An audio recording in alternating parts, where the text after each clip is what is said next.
السلام علیکم ناظرین، ایک نئے ویلاگ کے ساتھ آپ کی خدمت میں حاضر ہوں۔ آج بھائی سب سے پہلے ہم بات کریں گے انڈیا کی۔ انڈیا نے جو ہے وہ کوشش کر رہا ہے کہ جو ہمارا سر کریک جو کہ ایریا ہے وہاں پر حملہ کرنے کی کوشش کر رہا ہے، اور ان کی پوری کوشش ہے کہ کسی طریقے سے وہ ہم پر حملہ کریں۔ اب ان کا ارادہ یہ ہے کہ ادھر مغرب سے جو ہے افغانستان کے طالبان جو ہے یہ پاکستان پہ حملہ کریں، اور ادھر سے ہم کریں اور ہم پاکستان کو بنا دیں سینڈوچ۔ تو وہ سینڈوچ بنانے کے چکر میں ہیں۔ بہرحال اللہ تعالیٰ کرم کریں گے، رحم کریں گے، ایسی بات نہیں ہے۔ ایک بات چیت ہو رہی ہے ترکی کے اندر افغانوں کے ساتھ، تو افغانوں نے یہ بات تو مان لی ہے طالبان نے کہ بھئی ہاں ہم جو ہے ٹی ٹی پی کو سپورٹ کر رہے ہیں، اور وہ ہمارے بل کے اوپر جو ہے وہ مقیم ہے افغانستان میں۔ اب دیکھنا یہ ہے کہ بھئی کب تک یہ سلسلہ چلتا رہتا ہے۔ بہرحال ترکی بڑی کوشش کر رہا ہے، قطر کوشش کر رہا ہے کہ کسی طریقے سے معاملات جو ہے وہ طے ہو پائیں، لیکن ہندوستان جو ہے بڑی چالاکی سے اپنی نیوی، فضائیہ، اپنی پیدل فوج سب کے ساتھ کر رہا ہے۔ اس نے ادھر جو بیکانیر ہے، جو راجستھان والا سائٹ ہے، جو گجرات سے ملتا ہے، سندھ کا علاقہ ہے، یہاں پہ بہت بڑے پیمانے پر جو ہے انہوں نے اپنی فوج کو جو ہے ڈپلوائے کرنا شروع کر دیا ہے۔ ہماری جو پاکستان کی جو فوج ہے وہ بھی الرٹ ہے، بہت زیادہ الرٹ ہے۔ فضائیہ ہماری الرٹ ہے۔ ابھی کل کی بات ہے کہ ایک جہاز آ رہا تھا ابو دھابی سے، پتہ نہیں کہاں سے، وہ انڈیا کی طرف جا رہا تھا، تو وہ پاکستان کے بارڈر سے نکل رہا تھا۔ وہ ان کا اصل میں جاسوسی جہاز تھا، تو اس کو ہمارے جو جہاز ہیں یا ہمارے ریڈار ہیں یا ہمارے جو ٹیکنیشینز ہیں انہوں نے گمراہ کر دیا، اور وہ اس کو پتہ ہی نہیں لگا کہ وہ کہاں جا رہا ہے، وہ بہت جا رہا ہے کہ کہیں اور جا رہا ہے۔ بہرحال بڑی مشکل سے اس کی لینڈنگ ہوئی اور ان کی جان چھوٹی، ورنہ ان کی ایسے جان چھوٹنے والی نہیں تھی۔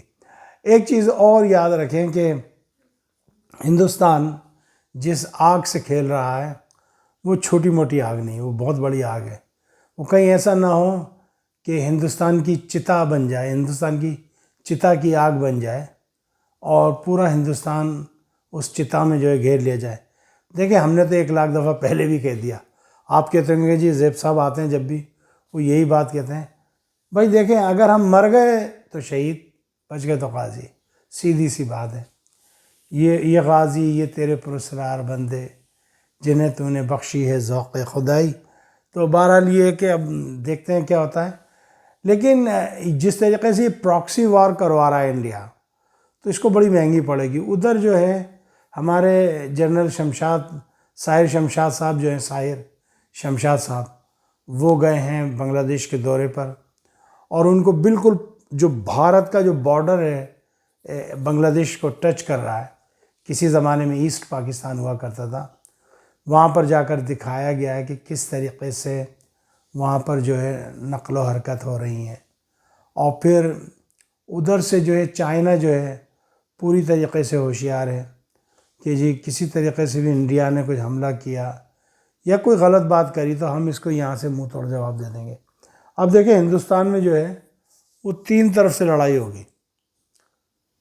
اگر جنگ چھڑ جاتی ہے تو یہ ایسٹ مطلب کہ جو ان کا ویسٹ کا ہے، ان کا انڈیا کا ویسٹ ہے، ہمارا ایسٹ ہے، یہ یہاں سے کھولیں گے۔ پھر یہ ایک افغانستان سے کھلوائیں گے کہ جی تم بھی اٹیک کرو۔ پھر اسی کے بدلے میں پاکستان اور چائنا چاہیں گے کہ وہ بنگلہ دیش کی جو سرحد ہے وہاں جو چکن نیک ہے ان کا وہاں پہ ہو۔ اور تیسرا یہ جو ہے اوپر جو علاقے ہیں جن کو کلیم کرتا ہے چائنا کہ یہ ہمارے علاقے ہیں، تو ان علاقوں میں جو ہے چائنا کوشش کرے گا کہ اپنے اثر و رسوخ کو بڑھائے اور زیادہ سے زیادہ وہ حصے حاصل کر لیں۔ اچھا پھر جو پانی آ رہا ہے ان کا وہاں سے چائنا اس کو بھی بند کر سکتا ہے۔ اب دیکھیں انہوں نے ان کو جو اللیگل رجیم ہے افغانستان میں طالبان کی، ان کو انہوں نے مشورہ دیا کہ جی آپ یہاں پہ ڈیم بنا کے دریائے کنڑ پہ اور آپ بند کر دیں پانی کو۔ ہو سکتا ہے بھائی کر دیتے ہو، ہمیں تو پتہ نہیں، نہ ہم پانی کے ماہر ہیں نہ، لیکن ہم جو خبریں آ رہی ہیں انہی کی مناسبت سے یہ بتا سکتے ہیں کہ وہ جو ہے ہمارا جو دریائے چترال ہے وہ آگے جا کے دریائے کنڑ بن رہا ہے ان کا، تو دریائے چترال کو اگر یہ وہیں سے کاٹ دیں گے پاکستانی اور اندر اپنی طرف لے آئیں گے، پانی کا رخ بدل دیں گے، تو پھر کیا ہوگا؟ پھر وہ جو نالے جو دریائے سندھ میں مل رہے ہیں آگے، ان نالوں کے ساتھ کنیکٹ کر دیں اس دریائے چترال کو، پھر کیا ہوگا؟ تو بہرحال بڑی گوما گو کی سی سچویشن ہے۔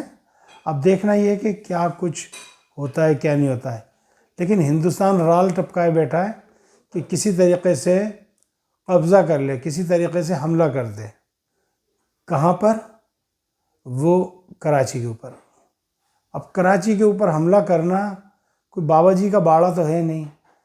بہرحال اب دیکھنا یہ ہے کہ جی کیا ہوتا ہے، اغوانی جو ہے وہ کہاں تک جاتے ہیں کہاں تک نہیں جاتے، لیکن یہ ہے کہ بھائی دیکھیں، ہم نیبر ہیں، نیبر کو تو تبدیل کیا نہیں جا سکتا۔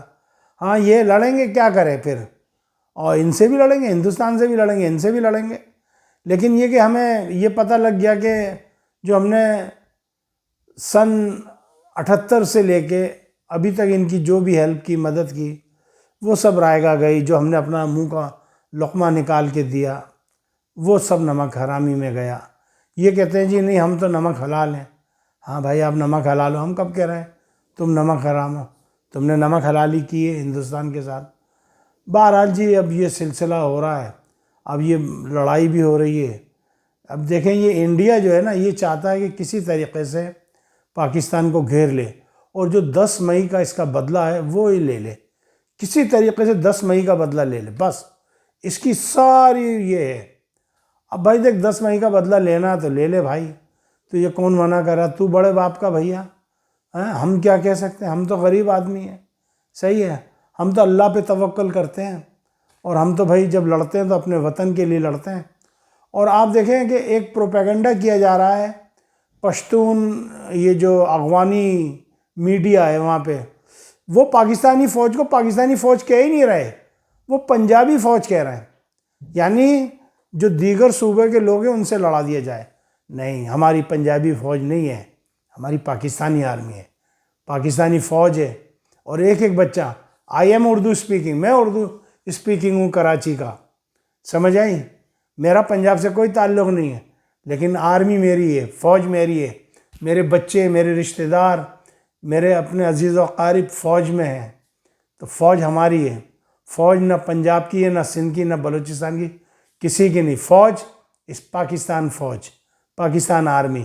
اور جو لوگ پاکستانی فوج کے اوپر یہ بہانے بنا رہے ہیں تو وہ احمقوں کی جنت میں رہتے ہیں، اور انشاءاللہ تعالی وہ دن دور نہیں جب ڈاکٹر اسرار احمد نے کہا تھا کہ یہ اغوانی تم پہ حملہ کریں گے، تم ریڈی رہنا، اور ڈاکٹر اسرار احمد صاحب کی وہ باتیں ہم نے گانٹھ سے باندھی ہوئی ہیں۔ ڈاکٹر اسرار احمد نے کہا تھا غزوہ ہند ہونا ہے، ہم اس کے لیے بھی تیار بیٹھے ہوئے ہیں، ایسی بات نہیں ہے، بہت سی باتیں، لیکن یہ کہ اب ہندوستان یہ چاہتا ہے کہ کسی طریقے سے پاکستان کو زیر کر لیا جائے، تو جیکھو رکھے سائیاں مار سکے نہ کوئی، انشاءاللہ تعالی میرے رب نے چاہا، میرے اللہ نے چاہا تو وہ ٹھکائی ہوگی تمہاری کہ تم دیکھتے رہ جاؤ گے۔ تم جس چل رہے ہو نا، تم یہ سمجھ رہے ہو کہ جی یہ سندھ کا بارڈر بڑا کھلا ہوا بارڈر ہے، ہم یہاں سے انٹر کر دیں گے ٹینک وغیرہ، ایسی بات نہیں ہے۔ جتنا بھی پاکستان کے ٹینکس ہیں سندھ کے اندر وہ سارے منتقل ہو چکے ہیں، تمہیں دیکھ لیا جائے گا تمہیں اچھی طرح سے۔ اور ایک بات مجھے بڑی اچھی لگی چائنا کی، کہ چائنا نے ایسے میزائل سسٹم پاکستان کو دیے ہیں جو ہندوستان توقع بھی نہیں کر سکتا۔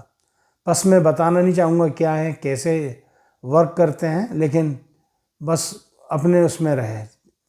بس اتنی سی میں نے بات کرنی تھی، اور یہی میں کہہ رہا تھا کہ یہاں برطانیہ میں جو ہے بہت سردی ہے اور بڑے حالات ناگفتہ بے ہیں، تو وہ لوگ ہمارے جو ایجنڈوں کے حد پہ چڑھ گئے ہیں، ان کے چکروں میں آ گئے، ان سے میں درخواست کروں گا کہ وہ برطانیہ آنے کی حماقت نہ کریں، زحمت نہ کریں، چونکہ ان کا پیسہ بھی جائے گا، ان کی زندگی بھی جائے گی، کریئر بھی جائے گا۔